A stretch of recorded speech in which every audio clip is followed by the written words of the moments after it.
네, 애널리스트 코너입니다. 음식료 업종 오늘 좀 다뤄볼까 하고요. 깊이 있는 분석을 듣기 위해서 메리츠증권 리서치 김정욱 음식료 애널리스트 함께합니다. 어서 오십시오. 안녕하십니까? 네. 자, 이 오미크론 변이 확산으로 방역이 또 강화되는 분위기입니다. 미국에서는 그렇게 중증도가 높지 않다 그래가지고 어제는 이제 조금 안도렐리라는 것이 나왔지만 아직까지는 정체를 정확히 알 수가 없기 때문에. 네. 방역이 강화되면 4주간 특별 방역 대책이 시행이 될 거고 이것이 음식료 업종에는 어떤 영향을 줄 것인지 결론부터 한번 먼저 얘기 듣고 가볼까요? 네.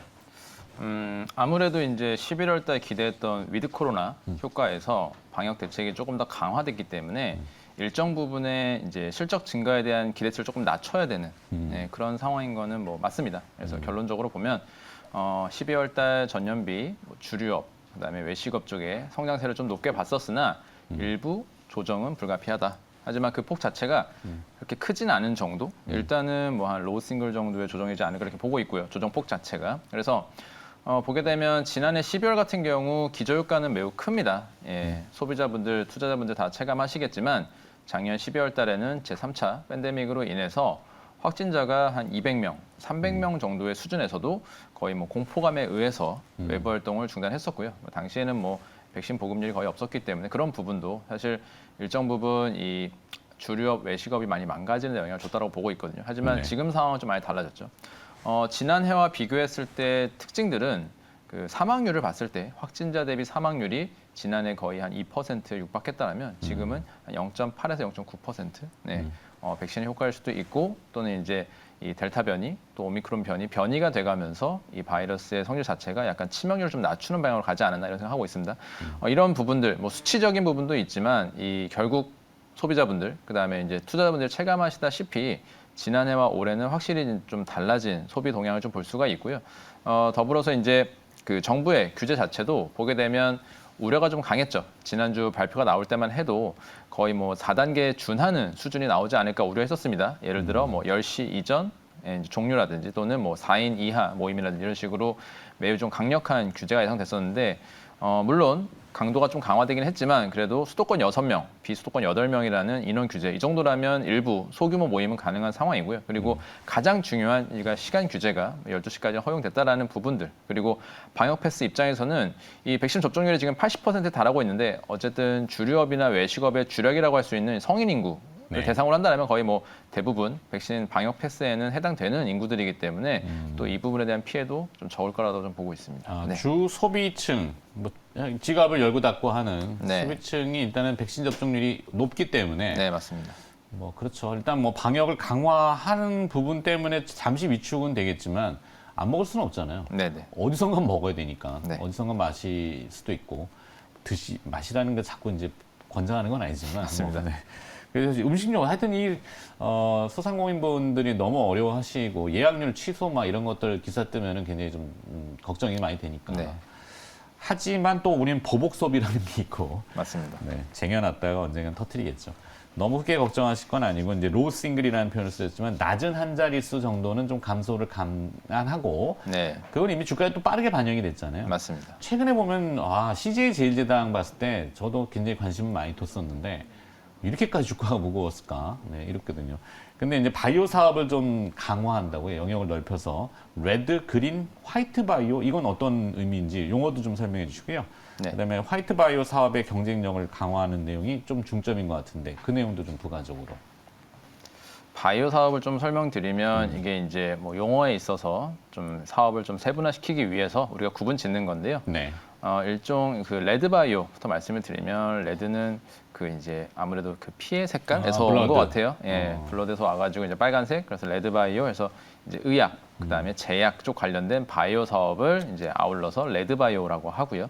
그다음에 이제 그린 바이오. 그린 바이오는 이제 약간 농업과 관련돼 있기 때문에 아무래도 좀 그린 쪽인 것 같아요. 그래서 네. 그린 바이오는 이제 그 사료 축산 그다음에 이제 농업과 관련되는데 제일제당이 이제 해당하는 사업부는 이제 사료 첨가제라고 해서 돼지, 닭 사료에 들어가는 첨가물이 있습니다. 네. 라이신, 메치오닌, 스레오닌, 트립토판이라는 주요 제품들이 있는데 이런 사업이 이제 그린 바이오에 해당이 되고요. 마지막 이제 화이트 바이오는 이 소재, 에너지단, 그러니까 이제 좀 더 산업 영역에 이제 바이오를 접목시키는 건데 대표적으로는 이제 화학 제품들을 대체하는 소재 그리고 좀 화학 제품을 대체하는 에너지와 관련된 거를 이제 화이트 바이오라고 하고 있습니다. 네. 그래서 제일제당이 영위하고자 하는 이제 화이트 바이오는 이 PHA라고 해서 이 플라스틱 그 생분해 플라스틱으로 보시면 되는데요. 우리가 기존에 뭐 바이오 플라스틱 하는데 그것도 두 가지입니다. 크게. 바이오 플라스틱 중에서도 일단 바이오 유래 플라스틱 중에 분해가 안 되는 플라스틱들이 있고요. 그다음에 이제 바이오 유래 플라스틱 중에 분해가 되는 플라스틱이 있습니다. 그래서 네. 그런 플라스틱들이 대표적으로 PHA, 그다음에 PLA, 그다음에 PBAT 이렇게 좀 형성이 되어 있는데 제당이 영위하고자 하는 부분은 이제 PHA 사업입니다. 이 특징이 뭐냐면 다른 바이오 플라스틱, 바이오 디그레더블 플라스틱이라고 하는데 보통 이 생분해 플라스틱 대비해서 분해성이 되게 우수합니다. 네. 그래서 실제로 이 실험하시는 분들의 얘기를 들어보면 이 플라스틱을 가정 내에 가져와서 흙이나 물에 꽂아 놓으면 6개월 안에 없어집니다. 이런 플라스틱이어서 우리가 이제 플라스틱 사업은 재활용도 있고 그다음에 이제 뭐 폐기도 하고 매립도 하고 하는데 이 한 100%의 플라스틱이 있다라면 그 중에 사실 30% 이상이 해양으로 좀 유출되기도 합니다. 네. 그리고 또 30%는 또 매립을 해야 되고 그렇기 때문에 아무리 우리가 재활용을 열심히 하지만 일부분 이 유출되는 부분을 막을 수 없기 때문에 이 부분에 있어서 궁극적인 해결 방안은 결국 생분해다 이렇게 보고 있거든요. 그리고 최종적으로 이제 해양에서까지 분해가 돼야 이 완성이 되는 거고요. 그래서 거기에 기술력이 있는 이제 CJ 제일제당이 이제 PHA 플라스틱을 하면서 화이트 바이오 사업을 진출하는 건데요. 제당이 왜 갑자기 플라스틱을 하냐 이렇게 조금 생뚱맞다라고 좀 사업부가 이렇게 좀 나눠져 있죠. 네, 뭐 보실 수도 있을 것 같아요. 근데 그 좀 거슬러 올라가 보면 제일제당이 만들고 있는 다시다의 원료가 헥산입니다. 네. 헥산도 곡물을 발효하는 이제 미생물을 가지고 만들게 되고요. 그다음에 앞서 말씀드렸던 라이신, 메치오닌, 스레오닌, 트립토판 이런 제품들도 이 곡물에다가 발효 균주를 활용해서 만들게 되거든요. 결국 모든 기술의 베이스 원천은 발효였습니다. 그러니까 발효 기술이고 미생물 기술인데 플라스틱 역시 지금 PHA 플라스틱은 뭐냐면 이 미생물 내에 이 미생물이 성장을 멈추면 에너지를 저장하는 방식을 우리가 pH라고 이제 소재로 보거든요. 그래서 네. 이 pH가 이제 미생물 안에 쌓여 있는데 이 쌓여 있는 미생물 요 pH에는 그 딱딱해지는 성질이 있습니다. 그러니까 우리가 플라스틱 소재로 쓸 수 있는 거죠. 그래서 제일제당이 이제 미생물 발효 기술을 극대화시켜서 이 미생물 내의 pH 생산량을 대량화하고 이걸 사업화하는데 성공했기 때문에 기존의 헥산 그다음에 말씀드렸던 그린바이오 사업과 기술적인 이 맥락이 맞닿아 있다. 그래서 제당이 이제 사업을 확장하는 관점에서 진입을 하는 거다 이렇게 보시면 될 것 같습니다. 네, 그 보도가 이제 12월 초에 나오면서 조금 주가 살짝 반등을 했는데 네. 좀 정체를 다시 보여주고 있고 네.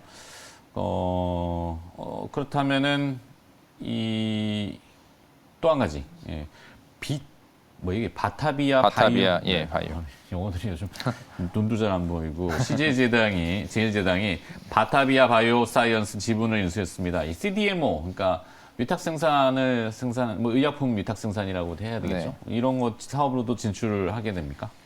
네, 예전에 CJ 헬스케어를 매각하면서 제약 쪽에서의 이제 좀 발을 빼는 CJ 행보를 헬스케어가 HK 이노엔 맞습니다. 그리고 이제 매각이 됐죠. 그쵸, 예, 그쵸. 그래서 매각됐는데 이런 식으로 이제 좀 발을 빼는 행보도 있었지만 다시 한번 말씀드렸던 이제 그 화이트 바이오, 그린 바이오에서 이제 마지막 레드 바이오까지 사업을 좀 확대하는 것 같습니다. 그래서 제약, 의약 쪽까지 이제 바이오 기술을 접목한 좀 독자적인 기존의 일반 의약품이 아닌 바이오 의약품 쪽으로 외연을 확대한다고 보고 있고요. 말씀하셨던 이제 CMO, CDMO 시장으로도 확대를 하고 있다고 보고 있습니다. 그래서 오늘 이제 7월달에 있었던 첫랩 인수도 여기에 좀 맞닿은 결과를 보고 있고요. 그래서 이 식품 업체들이 제약, 바이오 쪽으로 외연을 확장하는 배경은 저는 아무래도 일반 식품으로서는 이제 성장의 한계를 느끼지 않는 이렇게 보고 있고요. 네. 결국 이 해외 사례를 보더라도 뭐 네슬레 같은 기업도 이 건강, 헬스케어 부분을 사업부로 이제 더 확대시키면서 이 부분이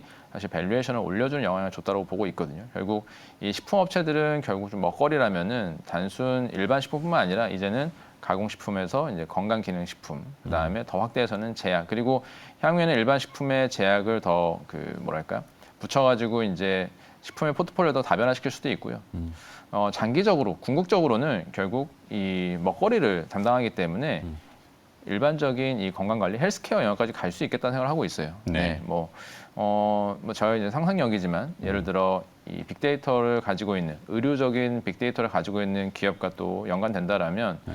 그 고객에 대한 일정 영양소에 대한 어떤 니즈를 파악할 수 있고 맞춤식. 맞습니다. 그리고 요즘은 뭐 밀프렙이라고 해가지고 일주일 식단을 짜주는 그런 이제 스타트업들도 이제 확대되고 있는데 단순히 그런 식단, 그러니까 메뉴에 대한 고민뿐만 아니라 결국 건강에 대한 고민까지 더해져서 네. 이 소비자의 필요한 영양소 또는 이제 필요한 뭐 의약품을 더 합쳐서 식단을 짜주게 되면 결국 이 의학이라는 게 먹거리의 연장선이다라는 관점으로 식품 업체들이 이 바이오, 건강, 헬스케어 쪽으로 발을 좀 넓히고 있는 게 아닌가 이렇게 좀 생각을 하고 있습니다. 예. 그림은 아주 신선하네요. 어차피 이제 우리가 알고 있는 섭생이라고 하는 잘 먹어야지 건강하고 면역력도 마찬가지지만 근데 너무 많이 먹고 잉여가 남으면 이제 둘레가 두꺼워지는 맞습니다. 거죠. 그렇다 보니까 이제 뭐 표준화된 것처럼 하는 다이어트를 많이 하지만 그것이 다 똑같지는 않을 거고 네. 사람마다 빅데이터를 활용해서 맞춤형 식단 같은 것들은 앞으로 미래의 성장성을 가질 수 있는 그림이 좀 좋은데. 네. 자, 거기에 또 이제 최근에 그 원재료가, 뭐 어차피 여긴 제분 제당을 또 하잖아요. 네. 국내 또 1위 제분 업체고, 뭐 식품은 비비고, 뭐 만두만 맨날 얘기하지만. 네. 근데 뭐 먹어야 되니까. 근데 원재료 값의 상승을 판매가의 전이는 아직 안 시키고 있는 말이죠. 일단 그 올해 초에 음. 대부분 좀 인상을 통해서 한번 전이했고요. 그다음에 2분기에도 또 추가적으로 가격 인상 일부 품목이 있었습니다. 유가공 등 해서. 하지만 곡물가는 여전히 레벨 좀 높습니다. 예, 올해 하반기까지도 곡물가 절대 레벨 좀 높은 상황인데 네. 추가적인 인상은 아직은 좀 어려울 수도 있을 것 같아요. 워낙 연초에 다양한 품목에 대한 인상들이 있었고 또 식품업체 전반에 인상 분위기가 있었기 때문에 인상했다라면 올해 초가 편안했고요. 지금 올라온 곡물가 부담은 있지만 내년에 한 번 더 하기에는 다소 좀 부담은 있을 수 있다고 보고 있고 물가의 인플레이션, 물가 관리 측면에도 또 영향이 있을 거고. 맞습니다. 네. 자유롭지는 않군요. 거기까지. 네, 오리온으로 넘어가겠습니다. 네. 오리온은 어떻습니까? 오리온도 제약바이오 사업에 적극적으로 투자를 좀 하고 있다던데요. 네. 오리온도 이제 중국에 산둥, 룩항 이런 식으로 해서 이제 그 기업들 투자하고 있는데 네. 아직은 좀 투자를 하면서 이제 스터디 단계로 보이고요. 결국 오리온의 장점은 중국 내에서의 이 유통망 플랫폼 역할을 할 수 있다라는 것 같아요. 그래서 장기적으로 봤을 때 저는 이제 코로나 바이러스 역시 이런 식품 업체들의 변화를 유발하지 않았나 이렇게 보고 있거든요. 그 이유는 바이러스라는 부분이 지금 풍토병화되면서 계속 좀 장기화되고 있고 코로나마저도 뭐 델타 바이러스, 오미크론 바이러스 해가지고 계속 변이가 일어나면서 장기화되고 있다 보니까 이 바이러스 치료제라든지 또는 백신이라든지 이런 제품에 대한 수요가 어쩌면 좀 장기화될 수도 있겠다 생각이 좀 들고요. 네. 또 코로나를 뭐 이겨낸다라면 뭐 조금 뭐 어두운 전망이지만 또 다른 바이러스가 사실 또 창궐할 수 있다라는 우려는 그렇죠. 예, 이제는 좀 합리적인 그 전망일 수 있기 때문에 네.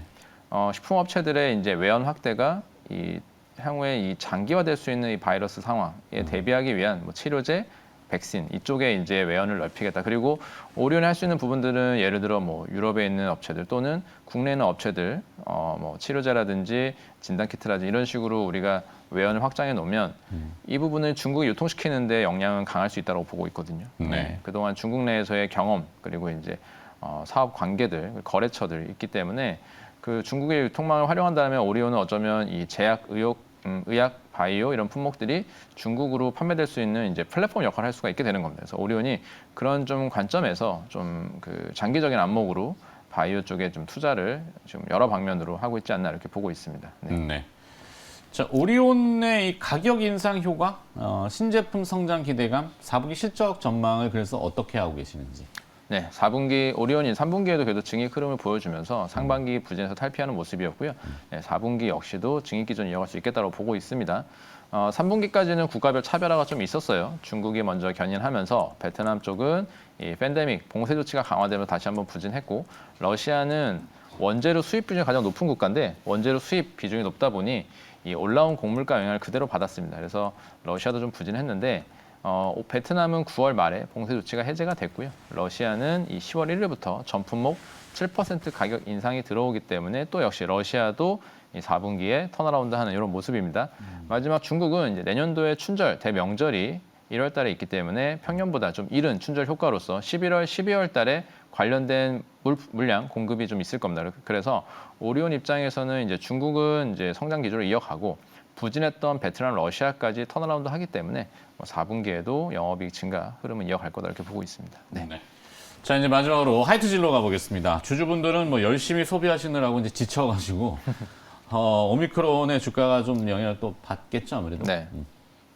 말씀드린 것처럼 이제 하이트진로의 성장률을 한 두 자릿수 정도, 뭐 10% 이상 봤다라면 이제 이 오미크론 바이러스 효과 그리고 이제 정부의 정책 또 강화에 의해서 한 1, 2% 정도는 눈높이를 좀 낮출 수는 있겠다. 예, 기존 성장률에서 그 정도의 변화는 있을 것 같고요. 다만 이제 최근 흐름을 살펴보게 되면 11월까지 본격적인 회복은 아니었던 것 같습니다. 맥주는 아직은 11월까지 누계로 감소 흐름이고요. 소주는 11월 달 그래도 소주로 보면 이제 성수기거든요. 날씨가 추워지기 때문에 그래서 네. 소주 입장에서는 그래도 성장 기조를 좀 보여주고 있습니다. 그래서 12월을 기대하는 건데 지난해 보게 되면 이제 4분기 숫자가 안 좋았기 때문에 11월, 뭐 10월까지도 기저 효과, 그러니까 작년에 매우 부진하지 않았냐 이렇게들 많이 생각하시는데 작년에 실제로 안 좋았던 건 12월입니다. 11월도 안 좋긴 했지만 12월이 맥주는 20% 이상, 소주는 10% 이상 감소하면서 이제 안 좋았기 때문에 네. 주류 입장에서는 12월이 가장 바닥이거든요. 예, 그래서 12월 바닥을 감안해 보면 이 12월 달에는 본격적인 성장이 나올 수 있다라고 좀 보고 있고요. 그리고 한 가지 또 걱정하시는 부분 투자자분들은 이제 비용 걱정을 많이 하세요. 네. 비용 걱정을 많이 하시는데 비용 측면에서는 하이트진로가 과거에 2019년도 테라를 출시했을 때 그리고 진로라는 신제품이 나왔을 때 비용이 약 한 2,200억 정도 출시가 됐었거든요. 근데 이제 그런 가운데 이제 2,100억 올해는 쓰게 될 거고 내년도에 위드 코로나 상황에서 또 비용이 늘어나지 않냐? 다 돼서. 예, 여기까지 알겠습니다. 예, 알겠습니다. 다음에 한 번 더 자리 마련하겠습니다. 네. 네. 시황기사 메리츠증권 리서치센터 김정욱 음식료 애널리스트였습니다. 고맙습니다. 감사합니다.